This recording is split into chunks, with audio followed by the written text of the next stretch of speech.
নমস্কার, আমি মিলন স্যার। পাল একাডেমি সেন্টারে তোমাদের সকলকে জানাই স্বাগত। আজকে আমি তোমাদের কাছে নিয়ে এসেছি নবম শ্রেণীর গণিত বহুপদী সংখ্যামালা, যেটাকে বলা হচ্ছে পলিনোমিয়াল। তোমাদের 7 নাম্বার অধ্যায়ের এই বহুপদী সংখ্যামালা বা পলিনোমিয়ালের আজকের এই ক্লাসটিতে বেসিক নিয়ে আলোচনা করব। তো এই অধ্যায়ে তোমাদের 7.1 এর যে অনুশীলনী কোশ্চেনগুলি রয়েছে, এই কোশ্চেনগুলি করার আগে সর্বপ্রথম তোমাদের এই পলিনোমিয়াল বা বহুপদী সংখ্যামালার আগে বেসিকের নলেজটা নিতে হবে। কারণ যদি বেসিকটুকু তোমরা বুঝতে পারো, তাহলে তোমাদের 7.1 এর অনুসরণী যে কোশ্চেনগুলি রয়েছে তোমরা নিজেরাই করতে পারবে। সর্বপ্রথম বেসিক তোমাদের জানতে হবে। দেখো, এই যে পলিনোমিয়াল বা বহুপদী সংখ্যামালা বিষয়টি অ্যাকচুয়ালি কি, কাকে বলে, আমরা কিভাবে বুঝবো যে এটাই হচ্ছে একটা পলিনোমিয়াল বা বহুপদী সংখ্যামালা? ওকে, এবার একটু খেয়াল করো। দেখো, বহুপদী সংখ্যামালা হলো এমন একটি বীজগাণিতিক রাশিমালা। বহুপদী সংখ্যামালা বা পলিনোমিয়াল হলো এমন একটি বীজগাণিতিক রাশিমালা যেখানে চলরাশি থাকতে হবে। মোস্ট ইম্পর্টেন্ট পয়েন্টস, যেখানে চলরাশি থাকতে হবে। 1 নাম্বার, চলরাশি কি কি এটা আমি আলোচনা করছি। আগে এতটুকু মনে রাখো যে নাম্বার 1 পয়েন্ট, যেখানে চলরাশি থাকতে হবে এবং যে চলরাশিটি থাকবে সেই চলরাশির সূচকের যে পাওয়ার বা ঘাত, যে চলরাশিটি থাকবে সেই চলরাশিটি সূচক বা পাওয়ারের যে ঘাত, ওকে, সেই ঘাত সবসময় কি হবে? অঋণাত্মক, অর্থাৎ ঋণাত্মক হবে না। অঋণাত্মক মিন্স ঋণাত্মক হবে না, অতএব ধনাত্মক পূর্ণ সংখ্যা হতে হবে পাওয়ার বা ঘাত। যদি এতটুকু থাকে একটা রাশির মধ্যে, তাহলে সেই রাশিকে আমরা বলতে পারি পলিনোমিয়াল বা বহুপদী সংখ্যামালা। ক্লিয়ার? এখন চলরাশি বিষয়টা কি? চলরাশি বিষয়টা হচ্ছে যেটাকে বলা হচ্ছে ভ্যারিয়েবল। চলরাশি মিন্স ভ্যারিয়েবল। আমরা প্রত্যেকেই জানি যে চলরাশি হচ্ছে x Y Z, A B C D, তাই তো, ই এফ জি ইত্যাদি। এটা হচ্ছে প্রত্যেকে চলরাশি বা ভ্যারিয়েবল। ক্লিয়ার? তারপরে আমাদের জানতে হচ্ছে কোফিসিয়েন্ট। একটু কোফিসিয়েন্ট বিষয়টি এখানে জেনে নিতে হবে। কোফিসিয়েন্ট হচ্ছে সহগ। তোমরা যারা সূচকের পাঠের ক্লাস আমার দেখেছো তারা জানো, ওকে, যে কোফিসিয়েন্ট বা সহগ কি। যখন একটি চলরাশির সাথে, যখন একটি চলরাশির সাথে তার পাশে যে সংখ্যাটা গুণ হিসাবে বা যে পদটা গুণ হিসাবে লেগে থাকবে, সেটাকে বলতে পারি আমরা হচ্ছে ওই রাশির সহগ বা সেই চলরাশির সহগ, এটাকে আমরা বলবো। ওকে, সেই চলরাশির সহগ আমরা বলতে পারি। যেমন আমি এখানে একটা এক্সাম্পল দিয়ে রেখেছি, 3x²। এখন এক্স স্কোয়ারটা হচ্ছে আমাদের কি চলরাশি, এটা হচ্ছে চলরাশি, ভেরিয়েবল, তাই না? এই চলরাশির সহগ কত হচ্ছে? x² সাথে লেগে যাচ্ছে 3, তাহলে 3 হচ্ছে আমাদের সহগ। এইভাবে আরো অনেক এক্সাম্পল তোমরা এখানে লিখতে পারো। যেমন আমি এখানে 3x² দিয়েছি, সাপোজ মনে করো 5x² একটা হতে পারে, তারপরে 10x³ হতে পারে। ওকে, এখন এই x² এর পাশে যে লেগে আছে সেটাই হচ্ছে আমাদের সহগ। কার? সেই চলরাশির সহগ। এটা x³ একটা চলরাশি, তাহলে x³ এখানে x³ এর সহগ হচ্ছে কত? 10 ইত্যাদি। এটা হচ্ছে আমাদের বললাম কোফিসিয়েন্ট। এইবারে যে সূচকের যে থাকবে এক্সপোনেন্ট, যেটাকে বলা হয় সূচক, তো এই সূচকের মধ্যে যে চলরাশিটা থাকবে সেই চলরাশির পাওয়ার বা ঘাত কি হতে হবে? সবসময় অঋণাত্মক হতে হবে। অঋণাত্মক, ঋণাত্মক হলে চলবে না। অঋণাত্মক মিন্স সবসময় পজিটিভ পাবো আমরা, তার মানে কি আমরা ধনাত্মক পাবো। এখন সেই ধনাত্মকের মধ্যে কি কি হতে পারে, যেটা আবার পূর্ণ সংখ্যায় থাকতে হবে, পূর্ণ সংখ্যা থাকতে হবে। যেমন জিরো থেকে শুরু করে, জিরো কিন্তু একটা ধনাত্মক পূর্ণ সংখ্যা, তাহলে 0 1 2 3 ডট ডট ডট ডট এইভাবে ইত্যাদি। 0 1 2 3 4 5 6 7 8 9 10 এইভাবে ডট ডট ডট ইত্যাদি। এটা হচ্ছে প্রত্যেকেই হচ্ছে অঋণাত্মক পূর্ণ সংখ্যা বা ধনাত্মক পূর্ণ সংখ্যা। যখন এই কেসটুকু তুমি বুঝতে পারবে, তখন তোমার কাছে এই যে পলিনোমিয়াল বা বহুপদী সংখ্যামালা তোমার কাছে একদম সিম্পল হয়ে যাবে। ওকে, এইবার আসি আমরা একটু এক্সাম্পল নিয়ে একটু আসি। দেখো, পলিনোমিয়ালের নাম্বারে আমি এখানে একটু লিখি, যেমন ধরে নাও 3x, একটা 4x ধরলাম, একটা ধরে নাও 7x³ ধরলাম, 6x³ ধরলাম মনে করো, আর একটা হচ্ছে 10x এর পাওয়ার 4 ধরলাম, একটা মনে করো 100x এর পাওয়ার 10 ধরলাম। ওকে, আমি যে সংখ্যাগুলো লিখলাম এই সংখ্যাগুলোকে কি আমরা বলতে পারি যে এটা একটা পলিনোমিয়াল বা বহুপদী সংখ্যা মানা? বলতে পারি, অবশ্যই বলতে পারি। কেন বলতে পারি? কারণ সংজ্ঞার মধ্যে বলা হয়েছে, পলিনোমিয়ালের বা বহুপদী সংখ্যামালার মধ্যে সংজ্ঞার মধ্যে বলা হয়েছে যে বহুপদী সংখ্যামালা হলো এমন একটি বীজগাণিতিক রাশিমালা যেখানে একটা চলরাশি থাকতে হবে। তাহলে এখানে প্রত্যেকের মধ্যে চলরাশি রয়েছে। এটা এক্স চলরাশি, এটাও এক্স চলরাশি, এটা x³ এটা x এর পাওয়ার 4, এটা x এর পাওয়ার 10, ডট ডট ইত্যাদি। এরা প্রত্যেকেই চলরাশি পেয়ে গেছি। এবং সেই চলরাশির পাওয়ার বা ঘাত, সেটা কি হতে হবে? সবসময় পূর্ণ সংখ্যাই হতে হবে এবং অঋণাত্মক হতে হবে। তাহলে পূর্ণ সংখ্যাতেই রয়েছে, প্রত্যেকটা পূর্ণ সংখ্যাতেই রয়েছে, এবং অঋণাত্মক রয়েছে, পজিটিভে আছে। এখানে এক্স এর পাওয়ার কিছু নেই মানে 1, এটার এক্স এর পাওয়ার কিছু নেই মানে 1। তাহলে 1 একটা পূর্ণ সংখ্যা, কারণ আমি এখানে তোমাদের লিখে দিয়েছি 0 থেকে শুরু করে স্টার্টিং হচ্ছে। তাহলে এটা 1, এটা 1, এটা 3, এটা 4, এটা 10। ওকে, এবং এই চলরাশির সাথে যে কোনো সংখ্যাই থাক না কেন, মাল্টিপল হিসাবে, গুণ হিসাবে থাক না কেন, সেটা আমরা দেখতে যাব না, থাকতেই পারে। এর পাশে কিছু নেই মানে, যেমন 3x না লিখে আমি শুধু x লিখতে পারতাম, 3xটা না লিখে শুধু যদি আমি x লিখতাম, তাহলে তো অবশ্যই x এর পাশে কিছু একটা রয়েছে। এর সহগটা কিছু নেই মানে 1 রয়েছে। তাহলে এখানে এই চলরাশির পাশে এখানে সহগ কত রয়েছে? 3 রয়েছে। এটার পাশে 4 রয়েছে, এটার পাশে 6, এটার পাশে 10, এটার পাশে 100। সো আমরা এটা বলতে পারি যে এটা হচ্ছে একটা পলিনোমিয়াল বা বহুপদী সংখ্যামালা। ক্লিয়ার? এবার পরের এক্সাম্পল দেখো, আমাদের চলরাশি রয়েছে প্লাস তার পাওয়ার বা ঘাতের পূর্ণ সংখ্যাতে রয়েছে, কিন্তু তার সাথে একটা পদ যোগ করা আছে, তার পরেরটাতেও রয়েছে, তার সাথে আর একটা পদ যোগ করা আছে।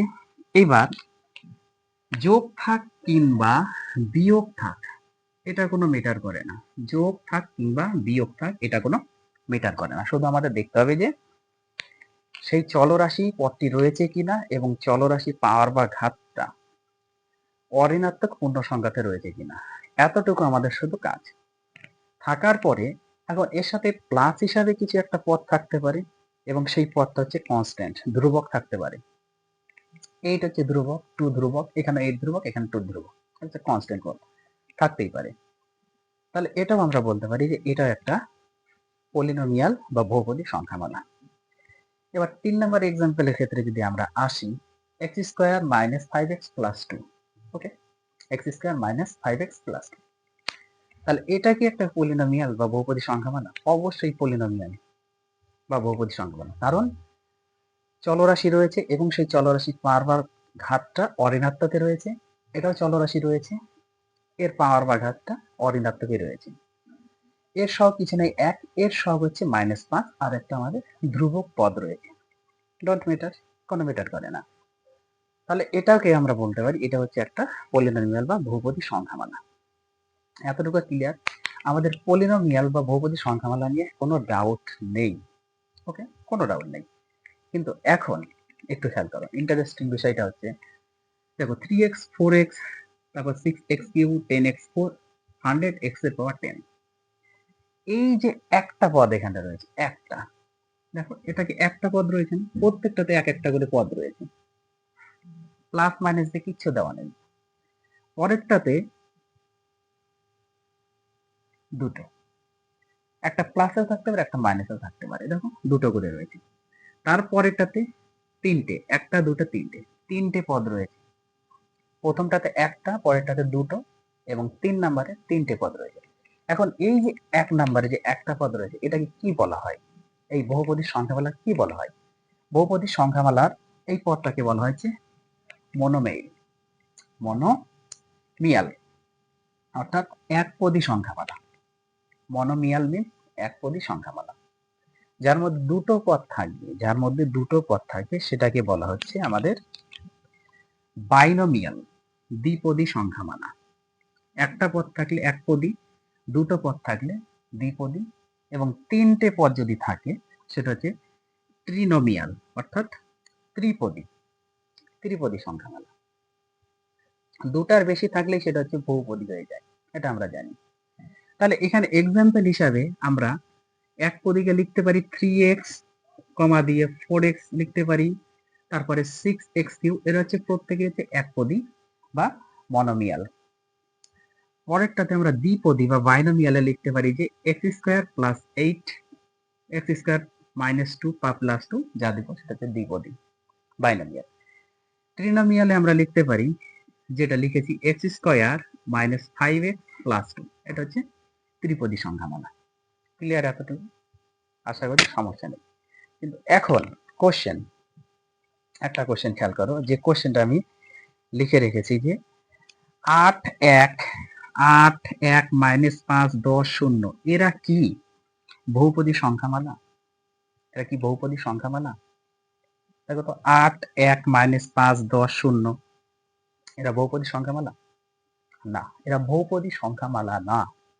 কারণ এদের মধ্যে, এই পদগুলির মধ্যে কোনো চলরাশি নেই, এবং যদি চলরাশি থাকতো তাহলে সেই চলরাশির একটা পাওয়ার বা ঘাত থাকতে হবে, এবং সেই পাওয়ার বা ঘাতটা থাকতে হবে হচ্ছে তোমাদের অঋণাত্মক পূর্ণ সংখ্যাতে থাকতে হবে। এর মধ্যে চলরাশিই নেই, পাওয়ার বা ঘাতের কথা তো আমাদের চিন্তা বাইরে, এর মধ্যে আমাদের চলরাশিই নেই। তাহলে এটা হচ্ছে কি বহুপদী সংখ্যামালা নয়। তাহলে এটাকে কি বলা হয়? এই যে খেয়াল করো, আমি কি বলেছি যে এই পদগুলি কিন্তু হচ্ছে কনস্ট্যান্ট, ধ্রুবক পদ। এই পদগুলিকে বলা হচ্ছে কনস্ট্যান্ট বা ধ্রুবক পদ, সেহেতু একে বলা হচ্ছে কনস্ট্যান্ট পলিনোমিয়াল, অর্থাৎ ধ্রুবক বহুপদী সংখ্যামালা। এরা বহুপদী কিন্তু ধ্রুবক বহুপদী সংখ্যামালা। ক্লিয়ার? তাহলে এতটুকু তো সবার ক্লিয়ার। কিন্তু এখন যে জিনিসটা করাবো খুবই একটা ইন্টারেস্টিং বিষয়। কি জিনিসটা? দেখো, বিষয়টা হচ্ছে বহুপদী সংখ্যামালার যোগফল কি বহুপদী হবে, আবার বহুপদী সংখ্যামালার গুণফল কি বহুপদী হবে? এই জিনিসটা একটু আমাদের টেস্ট করতে হবে। কি বলেছে? যে বহুপদী সংখ্যামালার যোগফল সর্বদা বহুপদী হবে কি না, এটা আমাদের টেস্ট করতে হবে। আবার বহুপদী সংখ্যামালার গুণফল সর্বদা বহুপদী হবে কিনা, এটা আমাদের টেস্ট করতে হবে। এটা হচ্ছে প্রত্যেকেই বহুপদী সংখ্যামালা, প্রত্যেকেই বহুপদী সংখ্যামালা। শুধু এদের বেসিক ডিফারেন্স ছিল এক পদ বিশিষ্ট থাকতে হচ্ছে, দ্বিপদ আর ত্রিপদ বিশিষ্ট। কিন্তু কোশ্চেনে করা হয়েছে যে বহুপদী সংখ্যামালার যোগফল সর্বদা বহুপদী হবে কিনা, আবার বহুপদী সংখ্যামালার গুণফল সর্বদা বহুপদী হবে কিনা, এটা আমাদের টেস্ট করতে হবে। দেখো, যেমন আমরা একটু এইটার ক্ষেত্রে করি। সাপোজ এই একটা উদাহরণ, যেমন এখানে আছে ত্রিপদের ক্ষেত্রে আমরা করি, এটা একটা বহুপদী সংখ্যামালা, x² মাইনাস 5x প্লাস 2। ওকে, একটা বহুপদী সংখ্যামালা। এবং এর সাথে যদি আমরা আরেকটি সংখ্যামালা নেই বহুপদী, যেমন তোমাদের বই আছে 3x² plus 2x plus 5, 3x² plus 2x plus 5, এই দুটো হচ্ছে আমরা বহুপদী সংখ্যামালা নিলাম। এবং এই দুটো সংখ্যামালার যোগফল বহুপদী থাকবে কিনা আমাদের টেস্ট করতে হবে। দেখো, বহুপদী থাকে কিনা আমরা একটু টেস্ট করি। x² minus 5x plus 2, plus দিয়ে গুণ করলে এটাই থাকে, plus 3x² plus 2x plus 5। ওকে, x² কতগুলি আছে? এখানে আছে একটা, এখানে আছে তিনটে, তাহলে যোগ করলে হচ্ছে 3 একে 4, 4টে x²। x কতগুলি আছে? মাইনাসের 5টা, প্লাসের 2টা, তাহলে বিয়োগ হয়ে গেলে আমাদের মাইনাসের 3টে থাকে। এখানে সংখ্যা আছে 2 আর 5, দুটোই প্লাসে যোগ করলে 7। তাহলে বোঝা গেল যে বহুপদী সংখ্যামালার যোগফল কিন্তু সর্বদা বহুপদী থাকছে, বহুপদী থাকছে, চেঞ্জ হচ্ছে না। আবার এই বহুপদী সংখ্যামালা যদি আমরা গুণফল করি, সেম ভাবে এই দুটো সংখ্যা যদি আমরা একটু মাল্টিপল করি, কি ছিল? x² মাইনাস 5x প্লাস 2, এর সাথে আমাদের একটু গুণ করতে হবে 3x² প্লাস 2x প্লাস 5। ওকে, দেখো, x² দিয়ে তিনটা পদ গুণ করো, কত হচ্ছে? 3x এর পাওয়ার 4, x² দিয়ে প্লাস 2x গুণ করো, 2x এর পাওয়ার 3, x² দিয়ে প্লাস 5x গুণ করো, প্লাস 5x²। ওকে, মাইনাস 5x দিয়ে আবার এই তিনটা গুণ করো, 3 5 15, একটা একটা দুটো হচ্ছে x এর পাওয়ার 3টে, মাইনাস 5x দিয়ে প্লাস 2x যদি গুণ করি, প্লাস মাইনাসে মাইনাস, 5 দুগুণা 10, x আর x গুণ করলে x স্কয়ার।